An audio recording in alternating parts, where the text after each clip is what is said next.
the manager in La Jolla called in to the manager in Hollywood and said I was confident but lazy. And they didn't hire me. Was that true? I wasn't lazy. I just write jokes differently. So like I was finding it in my own way. Yeah. Sometimes through experiment, sometimes through failing, sometimes through like just being different. So that was my first no. And then I was kind of like, how dare I'm funny. What do you mean? Yeah. But then I started like understanding why. I was like, okay, well, I'm supposed to go this way then. And I asked the door guy who was there at the time, and he was like, doing stand up here is like a pair of golden handcuffs. It's good, but you're stuck here. So go be free. So I looked at it as a way to like be free. Like redirection. Redirection.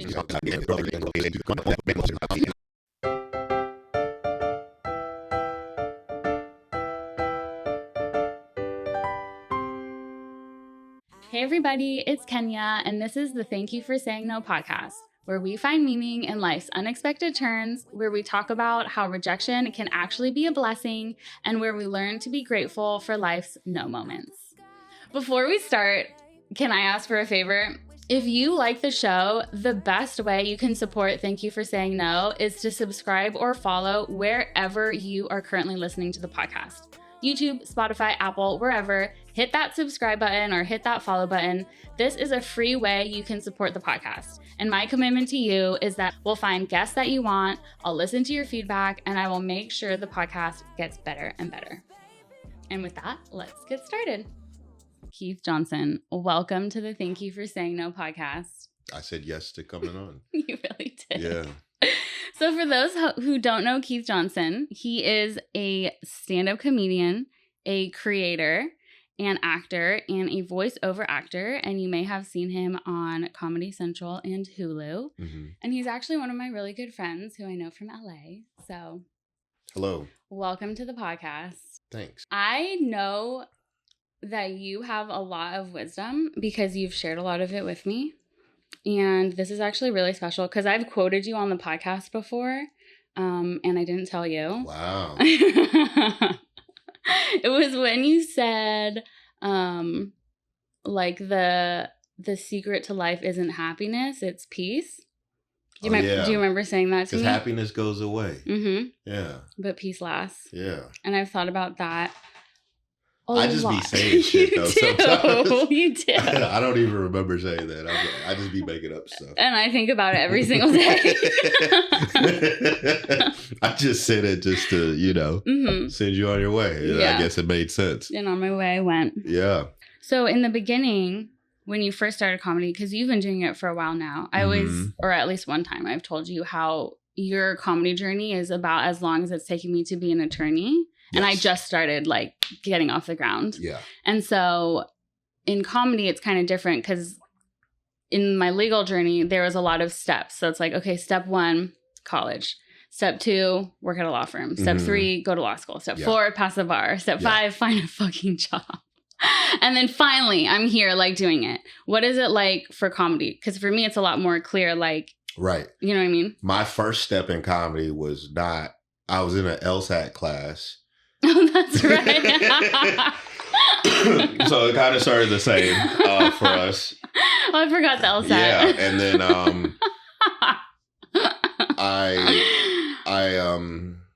some of the funniest LSAT teachers I had, or some of the funniest people in my life, were LSAT teachers. Yeah.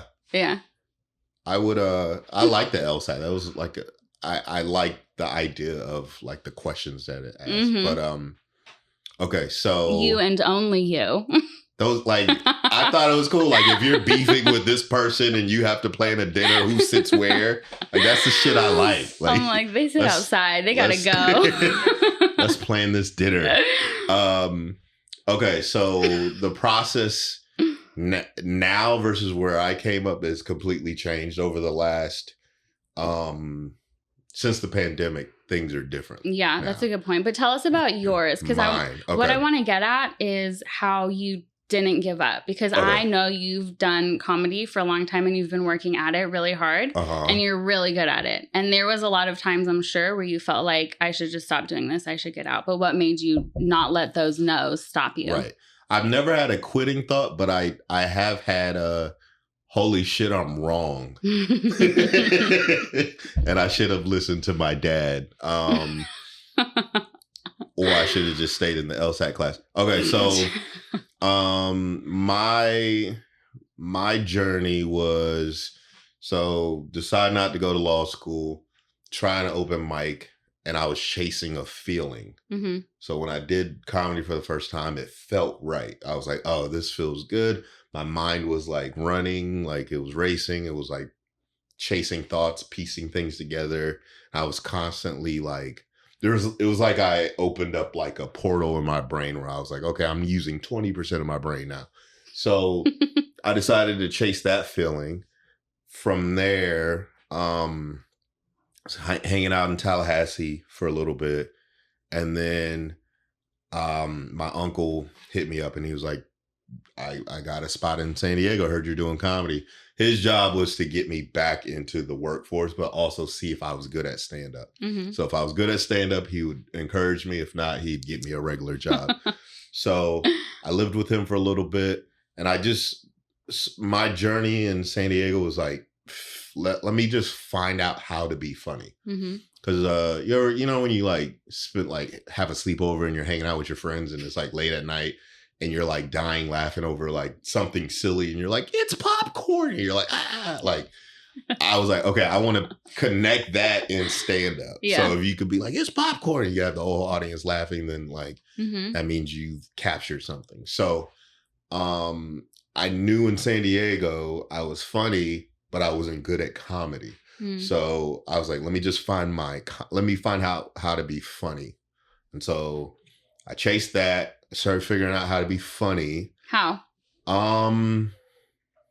Talking about what I wanted to talk about. Like trial and error kind of thing? Yeah. Giving my perspective. Stop like pandering and giving the audience what I think they want and then start talking about what I wanted. So like being more true to yourself and letting yourself be received. Yeah.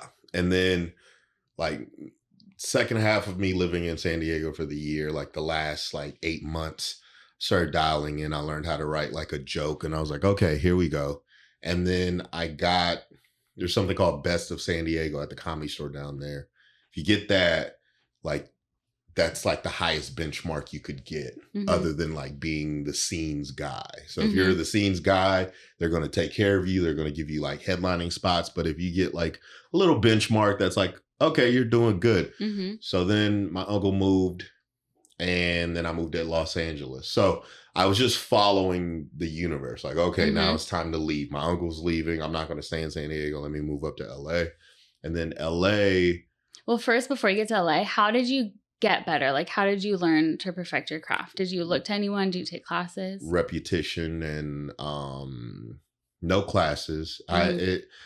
It was I was playing around with like confidence and energy. So instead of like, once I learned how to like write a joke, I was like, okay, let me toy around with confidence. Like, let me see how like energetic I could be and be funny. Let me see how laid back I could be. Let me see like how quick I could get them to laugh at me within the first like 5 seconds. What if I don't move? What if I don't do this? So I would like test different things in the audience. So it was like every set was like its own little science experiment. Like, okay, I'm going to try this. Okay, cool. So it wasn't really like watching other people. It was like fine tuning me. For the listeners, I've seen Keith do comedy many times and I've seen you perfect your jokes over time. And I've told you before, like you've come really far just in the time that I've known you. And I think your jokes have gotten better and you've delivered them a lot better. And you are so polished. Like you are a good comic. You're a really good comic. Thank you. I appreciate that. So it's definitely paid off. Yeah. So like, I feel like if you're a funny person, you're bad at comedy. And if you're good at comedy, you're not necessarily funny. You may be more thoughtful. So like I was funny. So I had to learn the art of stand-up or the craft of stand-up. And then like even now, like I'm I'm letting jokes breathe a little differently. I'm trying to like live in the moment and be present. What comedians do you like look up to? I grew up on Chappelle, grew up on Bill Burr, Jim Carrey. Jim Carrey was the first person to make me like laugh very hard when he came out the Rhino. That's probably where the weirdness came from. Mm-hmm. Remember in what was it? Pet Detective? Yes, and he came out the butthole of the Rhino Oh my God. because he was hot. That was the first time I was like, oh, you could be this weird and this funny. Mm-hmm. Yeah, so Jim Carrey, Dave Chappelle, Bill Burr, Patrice O'Neal. A lot of my friends are funny. I look up to them. And yeah, that's Rory Scovel. He's funny. Shit like that.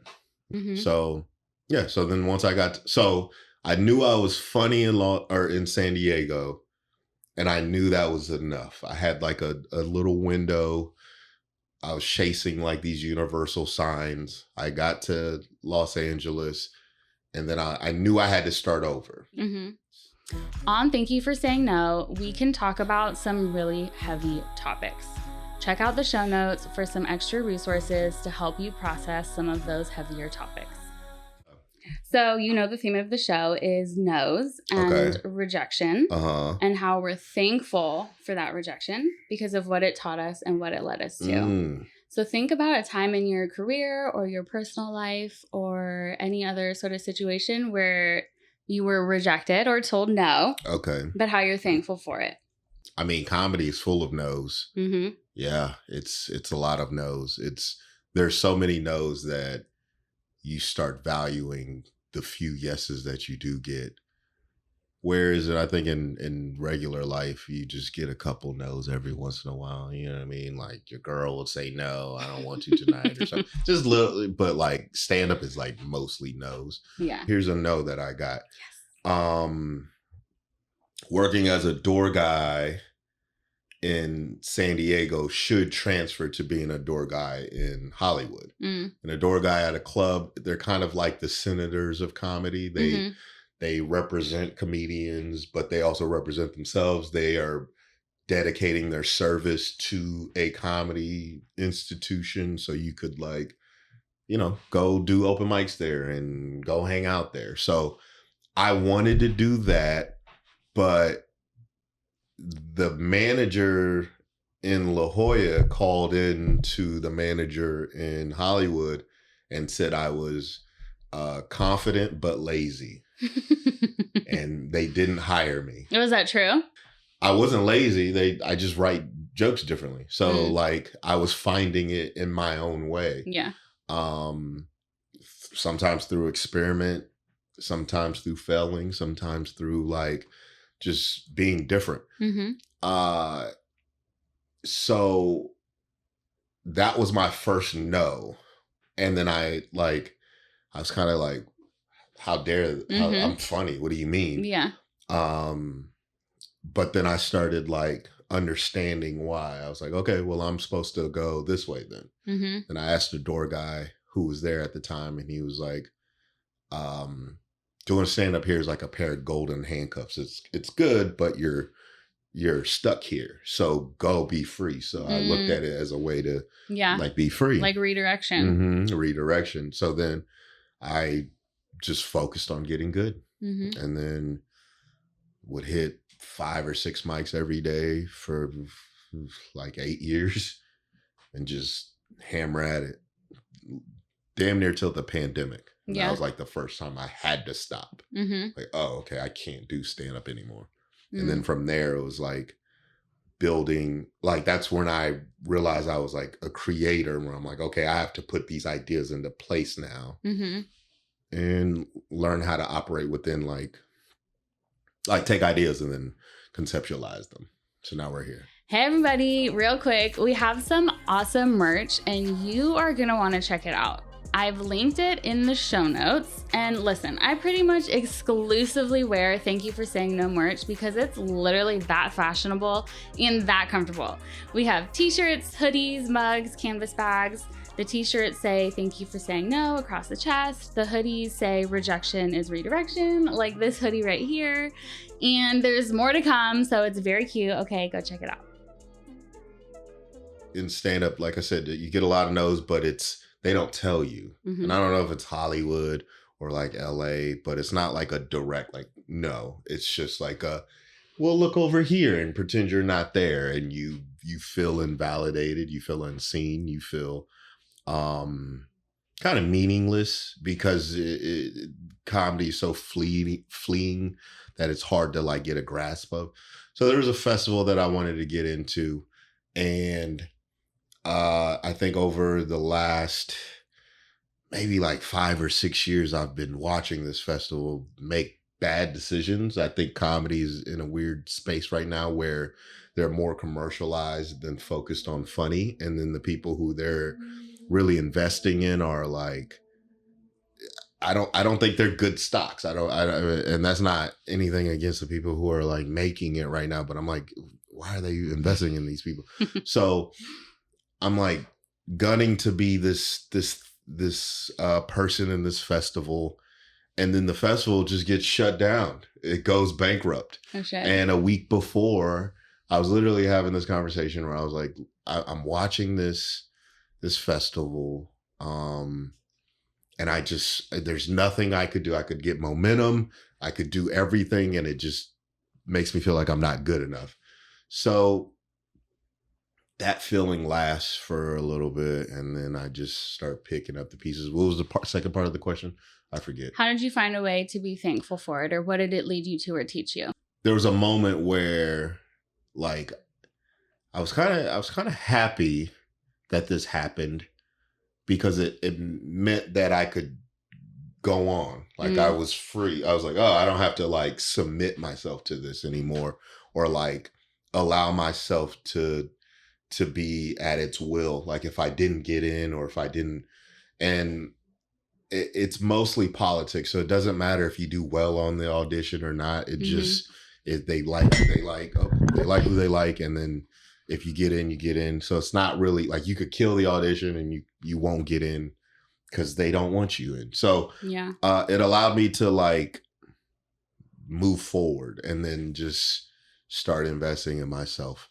And from there, just be like, oh, okay, fuck it. Like I have nothing to lose. So yeah. Tell us more about how your jokes have evolved, like the content of your jokes. Right now, I'm in a space where I just want to be weird. So I'm trying to be as weird as possible, because I started taking comedy too serious, and it was like a juxtaposition. You can't take comedy serious. So it's not funny. And then you're just like repeating jokes. Yeah. So I wanted to be weird. I wanted to get people, like, I like when I'm like talking to here's an example. This isn't my joke, but like girls hate the word moist, right? I hate that word. And then you're like moist. Yeah. And then you do it as a guy, and then like you're playing like tug of war with her, just playing with that. But I want to do that with the audience. So like I want to lose them, but I want to win them back because they have no choice but to agree with me. So so it's like this, like I'm gonna intentionally lose you with something weird, but I'm going to make you understand and like connect with me in ways that you don't want to connect with me, and like connecting. Yeah. Can you give us an example of how you have won the audience back after losing them? I would joke about eating babies, like their feet, because their feet are. So you say that you see a fat baby and you want to eat it, right? Yeah. I know women have said, because I watch women say this all the time. I watch them do this with their dogs. Yeah. And, oh my gosh, I just want to eat you. I watch them do it with their boyfriends. I watch them do it with babies. But then in public, y'all act like y'all don't, want to eat things. So I say it, and then all the women will deny me. And then, so yeah, that's a no. Yeah, that's a no. They're like, I'm not going to give this to you. And then I'll reel them in by describing how I would cook the baby and how how they're edible. Yeah. Babies' feet don't have bones. So their bones aren't ossified. It's going to flake like salmon. If you didn't feel that it hurt, you could actually bite your finger off like a carrot as an adult.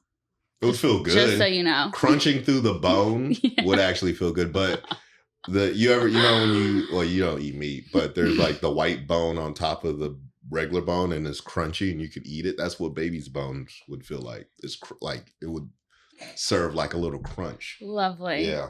Thank you. Okay. You would try it, right? No. Why? Baby's feet or that crunchy bone? Both. I would probably not eat a baby's foot. Okay. You said okay. What if they were like free roam baby's feet? Free roam. Yeah. So anyway. You got, okay, because you're making me do double the work because I have to convince you that eating meat's okay. And then I got to convince you that eating baby's feet, convince you on stage. And then you reel them in. Through nose, I'm getting to the yes. Yes. So it's like I'm like art of warring you and I'm surrounding you. And you know that I'm surrounding you. And then you have no choice but to say yes. And the yes is the laugh. I feel like being an attorney and being a comedian are similar in that you kind of have to be a little sick in the mind because there's a lot of like bumpiness in the road. And there's a lot of like opposition. So for us, it's opposing counsel. For you, it's the audience. And you just go up against it every day. But how do you find that like happy medium? You realize that they're the crazy ones. Like if you look at all the comedy club names, like the Looney Bin or the Madhouse or the Chuckle Hut, those are all names of like insane asylums, right? So like I used to think like, and I was talking to my friend, I was like, are we the crazy ones or they are? They're coming to watch me be the crazy one, but really I'm saying to them, no, you guys are the crazy one. I'm correct. So the similarity is like, I'm correct and I'm going to show you why you're wrong. And that's the similarity between an attorney, and we're just arguing. Like you come up with a premise, and then you just push the premise until you just like, and then once you find the sweet spot, you just keep tagging it, and then you're changing everyone's thoughts into realizing they're wrong. We just do it with funny. I don't know how you guys do it. I'd probably do it with funny in the court. Yeah. I think humor actually gets you further than anything else. Yeah. Even in everyday life. Yeah, because it's innocent, but it could be devious at the same time. I think what I hear, like the underlying sort of principle is that like not to take things personal and just kind of show up as you. Yeah. That's what I pulled out of that.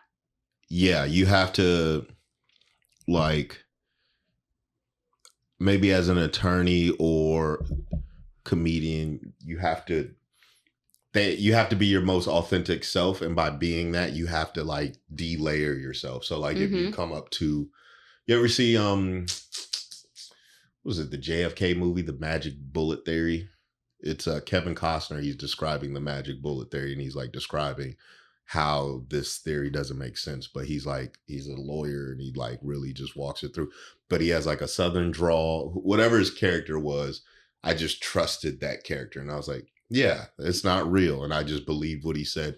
So that's how I approach comedy. It's just like, if you trust me as a human and you know that like, yes, I'm going to make you laugh at shit, but I'm not going to hurt you, which sounds weird, but like, I'm not going to hurt you. Just let me have my way with you. Okay. Then you trust me. And then we could go on this adventure together. Yeah. So.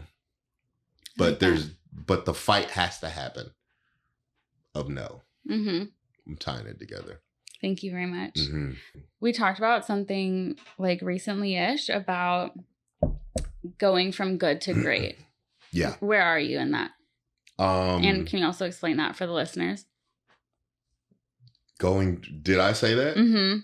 God damn, I don't remember. Another thing you said that from there. It's just like bloop, bloop, bloop. I think it was from your birthday. I asked you, what did you learn this year that you didn't learn? Oh, going from good to great. Yeah. So every year has been incrementally better. Like I knew, like, I think when I started like a couple of shows that I do, I knew like in my mind, you're like, when you like work out and you're like, I could run harder.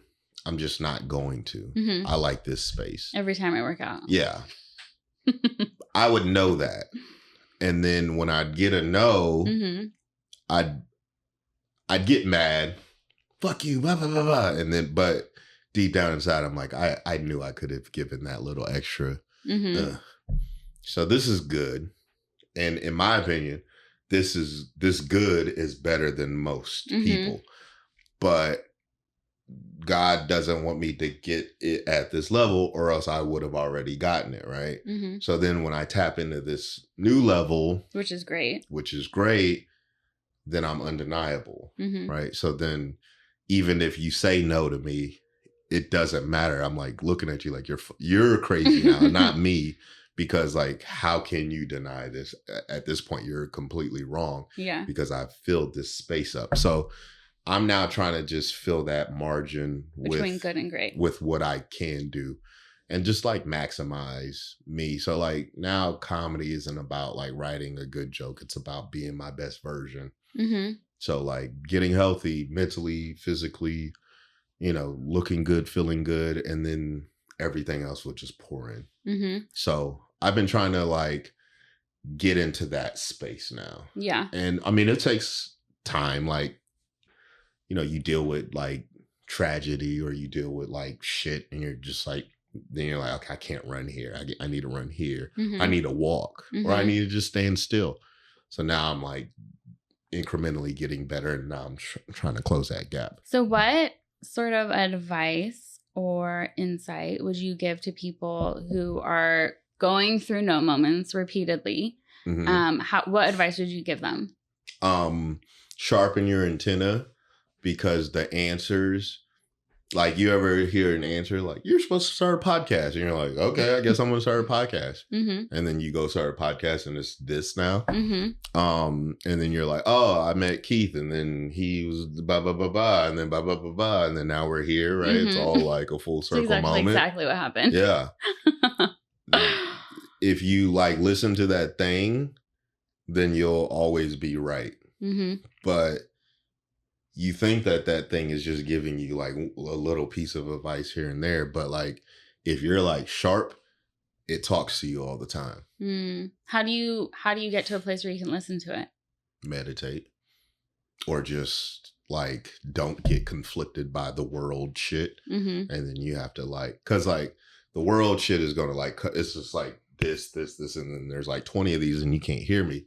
But like if you just peel it back, then mm-hmm. the voice is talking to you directly and you're like, all right, I'm supposed to go to Starbucks after this. I'm supposed to do this. And then you go to Starbucks and then there's a person there. Yeah. Yeah. It actually really does happen like that. Though. Yeah. It's weird.